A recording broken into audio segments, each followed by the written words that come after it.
a lovely good morning and welcome to you, my dear viewers and listeners, to Don Bosco, a youth program that comes your way every Saturday at exactly 10 hours. In the studios today, I have been joined by Edward, Judith, and our very own Mr. Raphael. And of course, I would like to welcome and appreciate you, my dear viewers on YouTube, for sticking around and for continuing to watch our YouTube content. Please don't forget to share the content as well as to like and subscribe to our YouTube channel. Leave a comment in the comment section and we'll be glad to hear from you. So on the show today, we are discussing something that is very important and something that affects you and also may help you. I'm your host, Princess Chivesa Cecilia Mungulure. I think adaptability in couples is about responding to life circumstances with good communication and a lot of flexibility. Underline those words: communication and flexibility. It takes a lot to live with someone, and it takes a lot to adapt. That's why I'm saying it comes with a lot of life changes accompanied with communication. So whenever there's something wrong, you communicate to the other end, and then be flexible. It should be a balanced type of relationships. There must be reasoning, there must be communication, there must be flexibility as well, because you are two different people coming from two different walks of life, coming from two different homes, coming from two different backgrounds, coming from two different cultures. So it's a process of learning. Adaptability, or rather adaptation, is very critical in every relationship. Everywhere you can go, adaptability is very important. But before even these individuals get into a relationship, allow me to make a particular statement.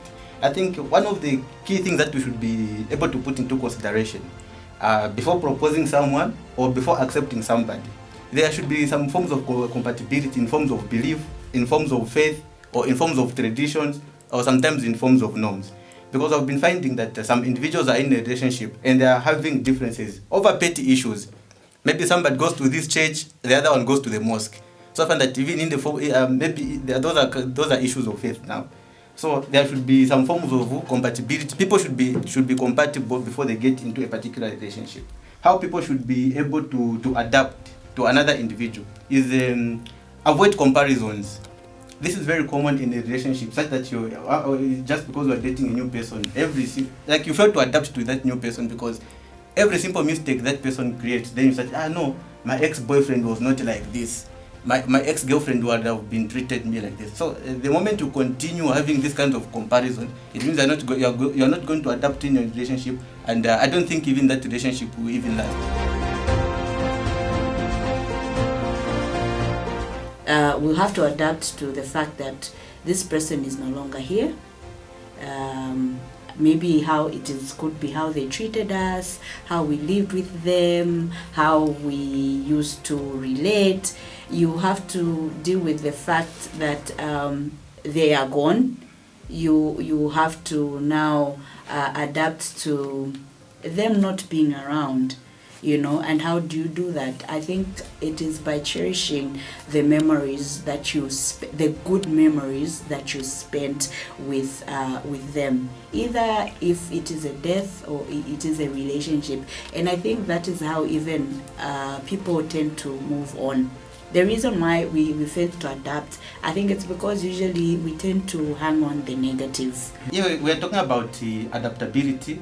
So, in an event that you have lost a loved one, particularly a parent, first of all, you should come to fact with the reality that, okay, quite alright, I was a child of these parents, but now they are no more. And accept the fact that you were created also on your own by the Almighty God. So you have a life to lead aside from the life of your parents. So you just have to move on.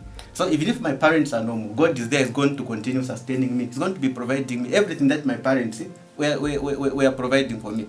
So I think by the moment we accept that God, the Almighty God, is there and is going to continue sustaining us, should be our source of comfort, even as we are grieving over the loss of our beloved one. One of the things that help in adapting in new places is, engaging yourselves in maybe your hobbies, what you do. Because, for example, if you play football, you play sports, It means you have time maybe to go to the play park, and if you go to the play park, you'll meet new people who tell you about that environment, what's required of you, and all sorts of things. You start communicating with these people, because if you are meeting a person for the first time, you start asking yourself questions. Where are you from? What do you do? All sorts of things. So you change to ask him about the same environment. What happens maybe in the night. So if you go into a new environment, engage in your hobbies, your sports.